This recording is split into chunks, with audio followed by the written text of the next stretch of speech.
prazer por estarem na casa do Pai. Aleluia, glória a Jesus. Deus é bom e sabe amar. Abra sua Bíblia, por favor, no Evangelho de Mateus, no capítulo de número 24, meus queridos.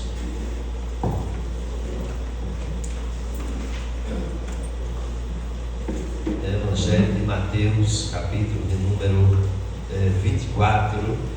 Encontrou Mateus 24, diga amém. Mateus, capítulo de número 24. Nós vamos ler a partir do versículo de número 3, queridos.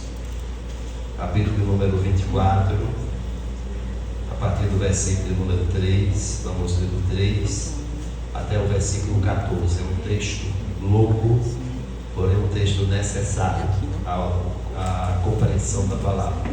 Todos encontraram Mateus 24, bem? A partir do versículo 3, diz assim a palavra de Deus: No Monte das Oliveiras, achava-se Jesus assentado, quando se aproximaram dele os discípulos, em particular, e lhe pediram: Dize-nos quando sucederão estas coisas, e que sinal haverá da tua vinda e da consumação do século. Ele lhes respondeu: Vede que ninguém nos engana, porque virão muitos em meu nome, dizendo: Eu sou o Cristo, e enganarão a muitos. E, certamente, ouvireis falar de guerras e rumores de guerras.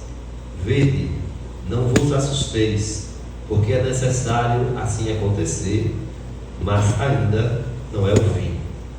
Porquanto se levantará nação contra nação, reino contra reino, e haverá fomes e terremotos em vários lugares. Porém, tudo isto é o princípio das dores.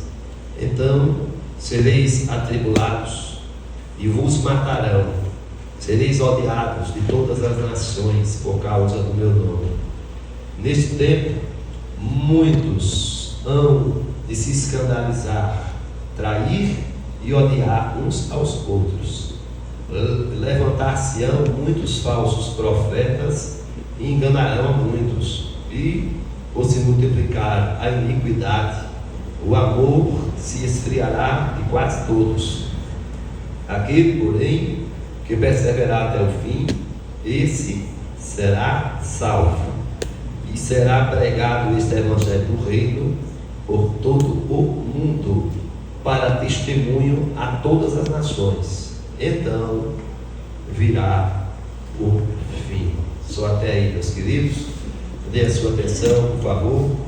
Meus amados irmãos, como é bom o final feliz de toda a história, né? É importante quando a gente assiste um seriado, assiste um filme, ou assiste mesmo fatos reais de perseguição do sofrimento, onde nós vemos de fato que o final, ele é um final feliz, né? Contudo, duas coisas acontecem na nossa caminhada. A primeira dela é que a perseguição e a dificuldade, elas acontecerão inevitavelmente nessa vida, não tem como ser diferente, porque estamos num mundo que está selado debaixo do pecado, e a Bíblia nos diz que o mundo ele jaz no maligno, né? Então o mundo ele pertence, ele está adormecido no mal, infelizmente.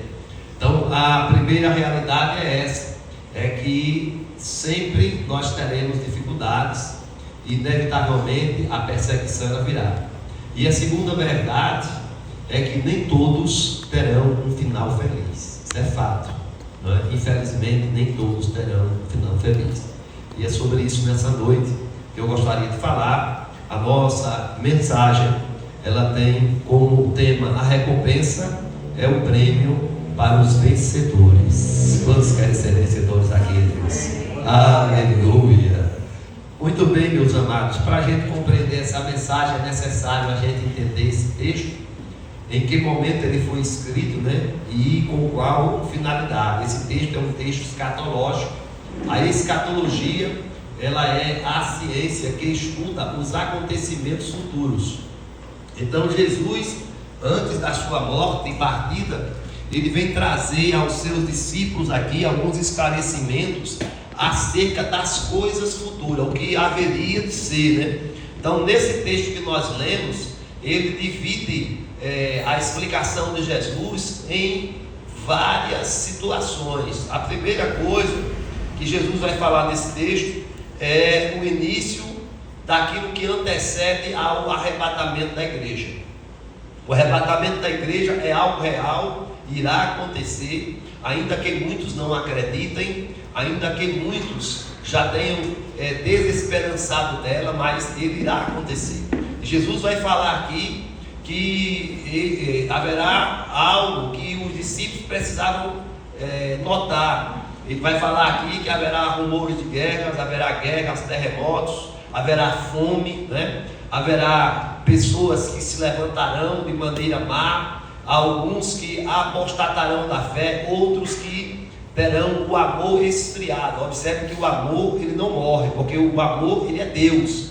Mas ele está dizendo aqui, por se multiplicar a iniquidade, esse amor ele vai esfriar. As pessoas vão esfriar na fé, as pessoas vão esfriar na perseverança, as pessoas vão esfriar nessa caminhada. Então Jesus está aqui trazendo, querido, essa informação para que eu e você entendamos isso, que nesta caminhada cristã nós vamos ver muitas pessoas que vão desistir, né? Que vão se desviar, que vão fazer coisas absurdas. Também nesta caminhada cristã nós vamos ver situações que vão servir de muito agravo para muitas pessoas, mas Jesus está dizendo aqui que isso irá acontecer, é inevitável, e isso nos serve de alerta para que a gente permaneça firmado, né, na rocha. Esse texto Jesus também vai falar aqui sobre o arrebatamento da igreja, especificamente no versículo 14 desse texto. Ele vai dizer isso aqui: e será pregado este evangelho no reino por todo o mundo, para testemunho a todas as nações, então virá o fim.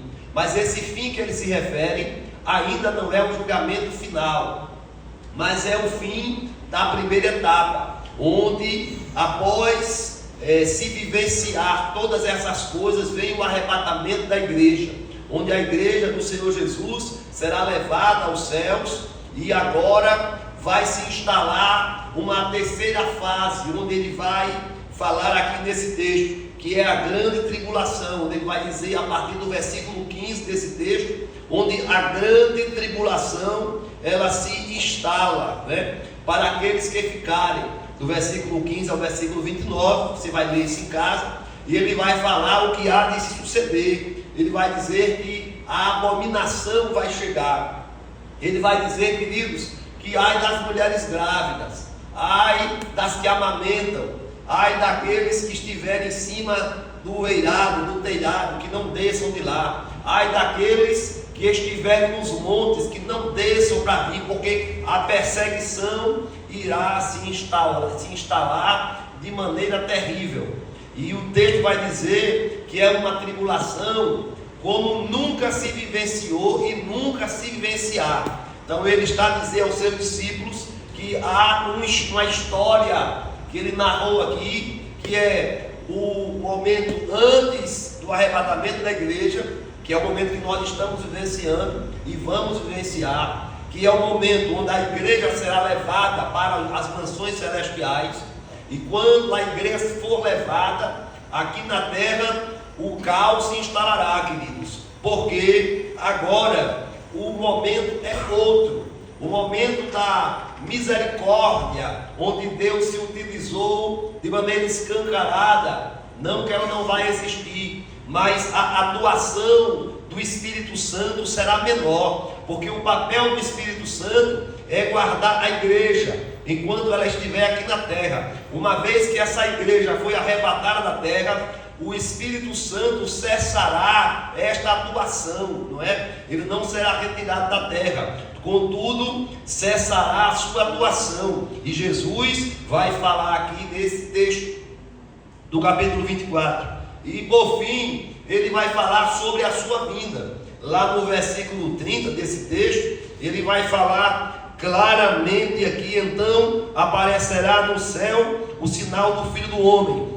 todos os povos da terra se lamentarão e verão o Filho do Homem vindo sobre as nuvens do céu com poder e grande glória.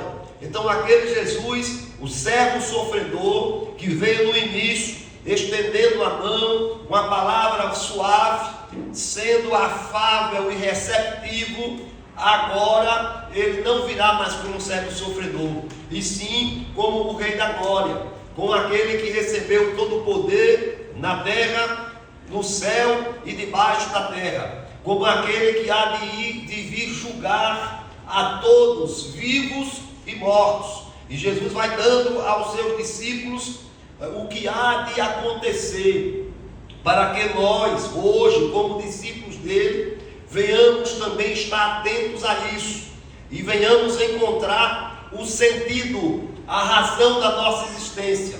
Por que nós estamos aqui na terra? Por que nós estamos reunidos em uma igreja? Por que nós deliberadamente resolvemos fazer o bem? Porque, queridos, nós não abrimos mão de servir a esse Deus todo-poderoso e maravilhoso. E Ele vai, queridos, afunilando essa história. E nós temos aqui algumas lições para aprender desse texto. Do texto que nos informa do período pré-arrebatamento, do período do arrebatamento, do período de pós-arrebatamento e grande tribulação e da vinda do Senhor Jesus. Observe que nesta segunda vinda, todo olho verá. A primeira que ele vier levar a sua igreja, apenas os salvos, apenas aqueles que têm o Espírito Santo de Deus vão notar o chamamento do Senhor Jesus. Não é toda a terra que vai ver a vinda dele para levar a igreja. Mas nesta fase aqui, não é mais a fase do arrebatamento. É a fase onde o Senhor Jesus virá para que toda a terra possa ver, possa contemplar e possa experimentar agora do julgamento que está preparado para todos aqueles que deliberadamente resolveram rejeitar Jesus, rejeitar Deus, rejeitar a palavra dele. E qual agora, queridos, dentro dessas lições, qual a recompensa que os vencedores vão receber? Quem são esses vencedores? E qual é a recompensa? Porque se há vencedores, há recompensa. E nós vamos aprender algumas lições. A primeira recompensa que nós vamos entender desse texto aqui é que aos vencedores a recompensa é que a eles será dado a autoridade para governar a terra. Autoridade para governar a terra. Aqueles que estão perseverando na fé, aqueles que não cederam à tentação, aqueles que resolveram manter-se no caminho do Senhor, ainda na terra, antes de Jesus voltar, estes receberão posição de destaque. Muitos buscam posição de destaque, mas apenas poucos conseguem alcançar essa posição. Por quê? Porque estes muitas vezes têm pago o preço da perseverança, da renúncia, da negação a tantas coisas, da rejeição àquilo que o mundo tem ofertado, da rejeição deliberadamente da prática do pecado. Tem resistido, queridos, à tentação e fugido da aparência do mal. E ele vai nos falar isso no livro de Apocalipse, no capítulo 2, no versículo 26, aqui na tela, por favor, preste atenção. Ao vencedor que guardar até ao fim as minhas obras, eu lhe darei autoridade sobre as nações. E isso aqui ele está falando, queridos, aquele que vence, aquele que não abre mão de viver uma vida de santidade, aquele que não abre mão de ser chamado cristão e verdadeiramente ter um testemunho de cristão. Então ele receberá essa autoridade para governar. Por isso que Deus tem levantado homens e mulheres em diversas posições na nossa sociedade. Temos aí na maior corte do país, não é? Pessoas lá evangélicas. Temos hoje no comando das Forças Armadas pessoas evangélicas. Temos hoje, queridos, em toda a esfera do poder executivo também pessoas evangélicas. Temos hoje na sociedade empresários que têm, queridos, demonstrado uma vida cristã a contento, e Deus tem dado essa autoridade para governar na terra. Aqueles que permanecerem firmes até o fim, estes receberão a autoridade sobre as nações, irmãos. Isso é uma promessa que está na palavra. Esse texto vai também nos ensinar que há uma segunda recompensa para aqueles que perseveram até o fim, não é? Ele terá salvação, aleluia. Ele terá livramento da ira de Deus. Escute, a Bíblia diz que Deus, ele é tardio em irar-se, mas a Bíblia não diz que ele não se ira. Vimos isso lá no começo, quando no dilúvio, que toda a terra sucumbiu, que toda a terra se acabou, apenas Noé e sua família foram guardados dentro daquela arca. Nós vimos esse episódio da ira de Deus, da fúria de Deus, lá em Sodoma e Gomorra, onde aquelas cidades todas pereceram, tanto as pessoas quanto aquelas cidades foram destruídas. Nós vemos nos tempos de hoje ainda, aqui e ali, queridos, a ira de Deus sendo manifesta através de um tsunami, uma onda de 30 metros que chega por aí e acaba cidades, e acaba países. Nós vimos recentemente, e não fique alheio a esta realidade, não é? O último episódio que aconteceu na Covid-19, onde o mundo inteiro sofreu as consequências, onde a figueira que simboliza o povo de Deus, ela foi balançada, e só os figos bons ficaram, os figos podres todos caíram. A igreja, ela de fato sofreu também com essa situação, porque só aqueles cristãos autênticos permaneceram. Muitos se desviaram, muitos apostataram, muitos abandonaram a fé, muitos deixaram de crer, muitos sucumbiram, queridos, e isso serviu também para separar o joio que estava no meio do trigo.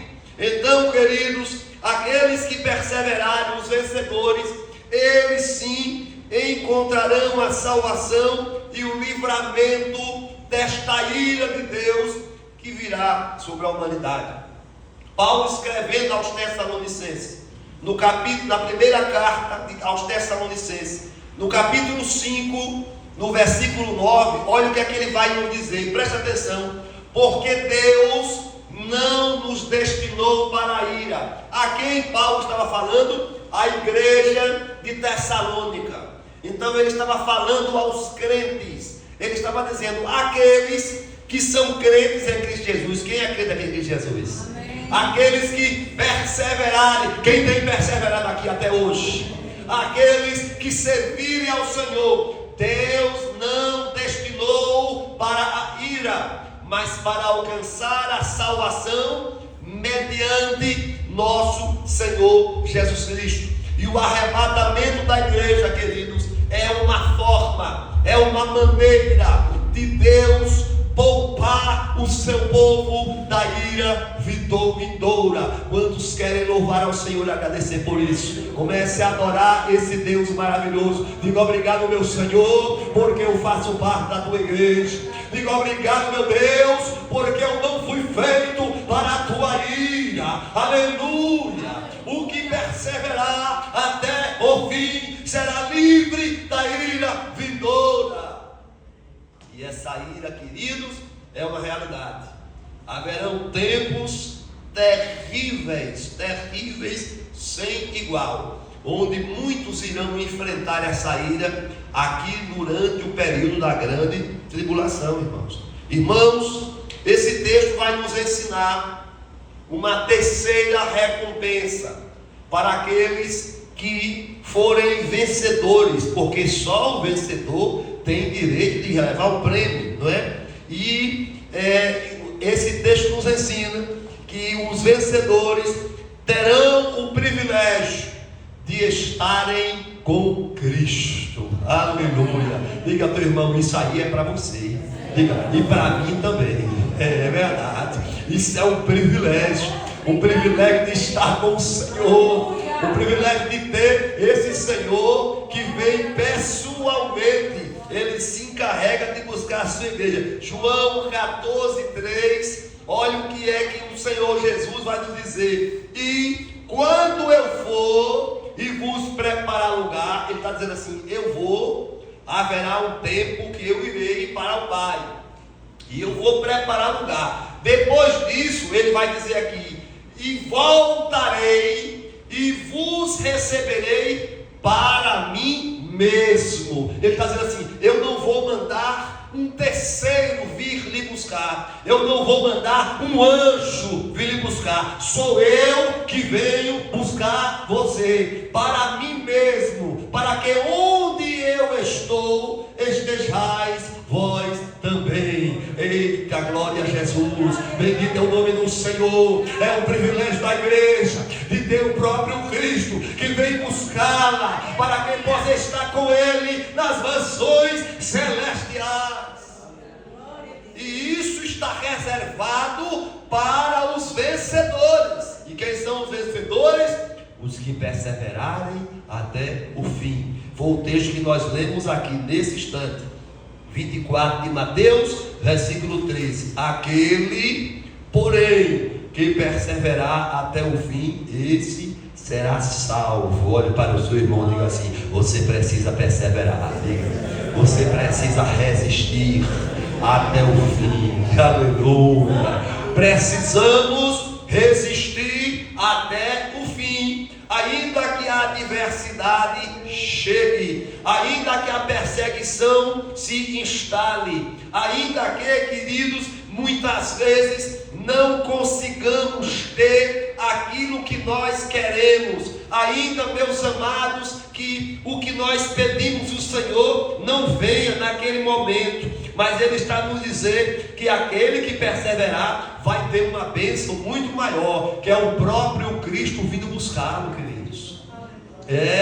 E esse estado de vencedor está posto para aqueles que se tornarem fiéis ao Senhor em tudo. E ser fiel, queridos, é até o final. Não adianta você começar em um estado de fidelidade, né? E de repente, lá na frente, você desviar-se. No dia 13 desse mês, novembro, eu fiz 40 anos com a minha esposa. Observe, não são 40 dias, né? São 40 anos. Então, começamos a nossa trajetória jovem e estamos perseverando aqui depois de 40 anos. E isso só é possível porque nós nos mantemos fiéis um ao outro, fiéis aos princípios que a Bíblia nos diz, fiéis àquilo que Deus tem para a nossa vida, irmãos.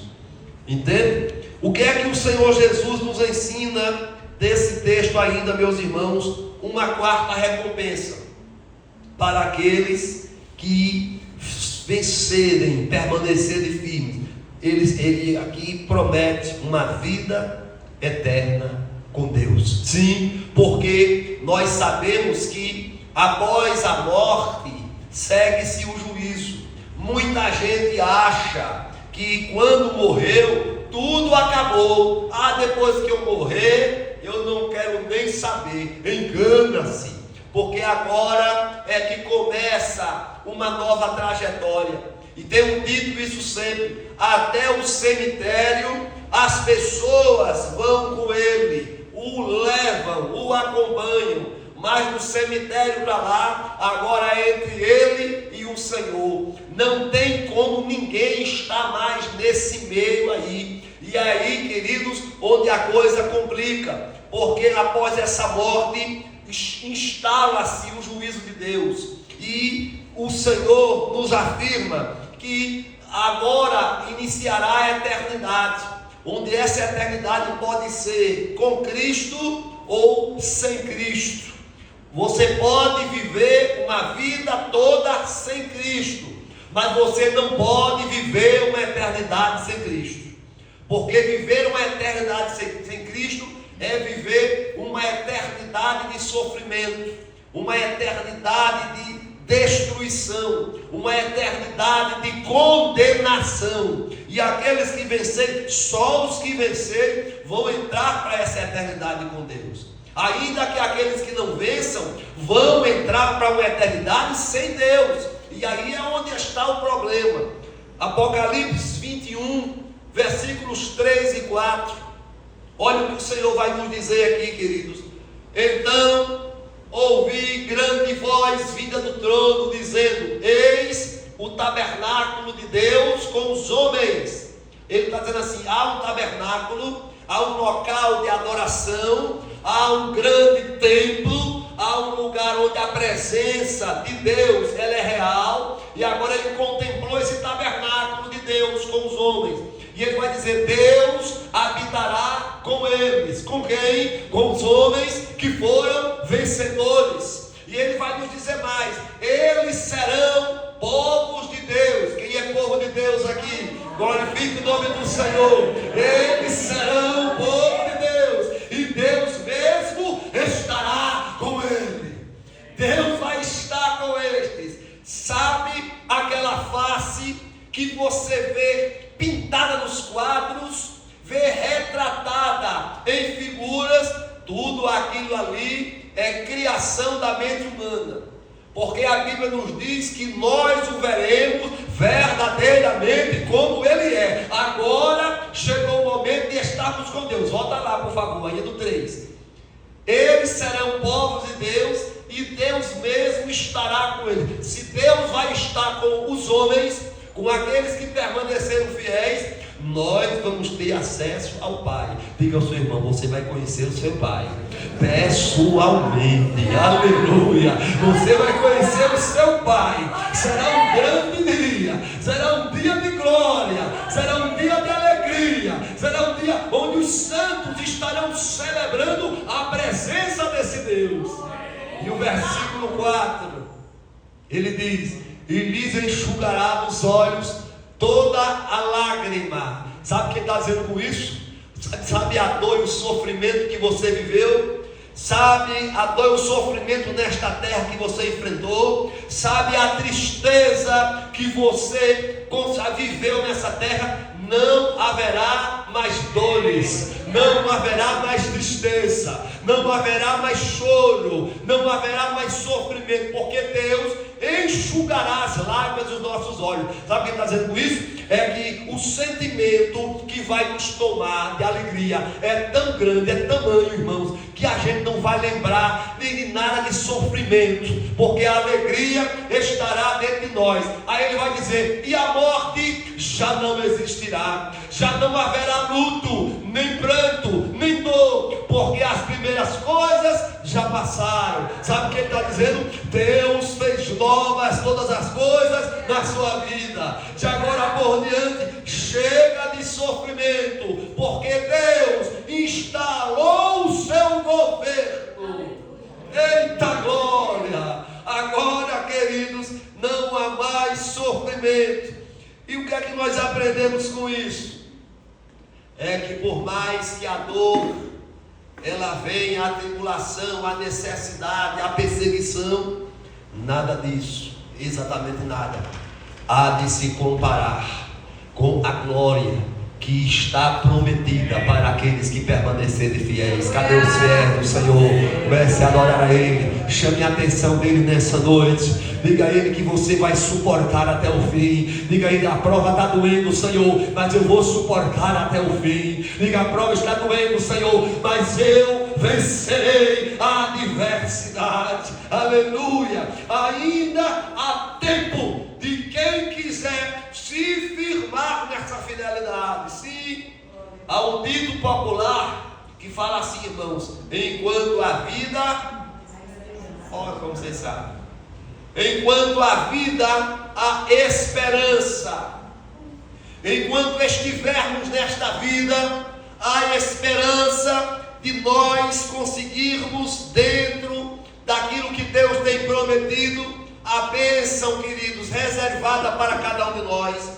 E há uma necessidade de enxergarmos isso, de entendermos que as coisas que o mundo oferece, que as promessas que nós ouvimos, nada disso substitui a grandeza que Deus tem reservado no reino vindouro. E nessa noite Ele me trouxe aqui, Ele lhe trouxe aqui para nós termos essa convicção. Ainda há tempo de permanecer fiel ao Senhor. Se coloque de pé, por gentileza. Ainda há tempo de permanecer fiel. Ainda há tempo de decidir ser vencedor.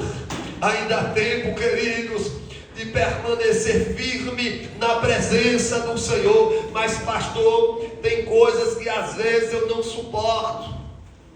Tem coisas que às vezes eu não resisto. Sim, nós sabemos disso. Mas nós sabemos também, queridos, que todas essas coisas não fazem de maneira nenhuma frente àquilo que Deus tem reservado para a sua igreja. E a igreja de Deus precisa permanecer vencedora. Fecha teus olhos, curva a tua cabeça nessa noite, põe a mão na altura do teu coração. Se permita nessa noite ser levado pelo Espírito Santo de Deus, pelas ondas do Espírito até a presença do Senhor. Se permita nessa noite construir uma experiência real com o Senhor. Se permita nessa noite, queridos, fechar as brechas e se entregar de uma vez por todas ao Senhor. Não importa até agora, até hoje, o que você fez. O que vai importar é quando você chega diante do Senhor e diz a Ele que recebe, que aceita esta aliança que Ele fez com você na cruz, que você não abre mão da fidelidade dEle na tua vida. Deus tem sido fiel a você, Ele tem te sustentado, Ele tem te dado livramento, Ele tem, queridos, te socorrido, Ele tem ouvido o teu clamor, Ele tem ouvido a tua voz. Você não está órfão. Adore ao Senhor.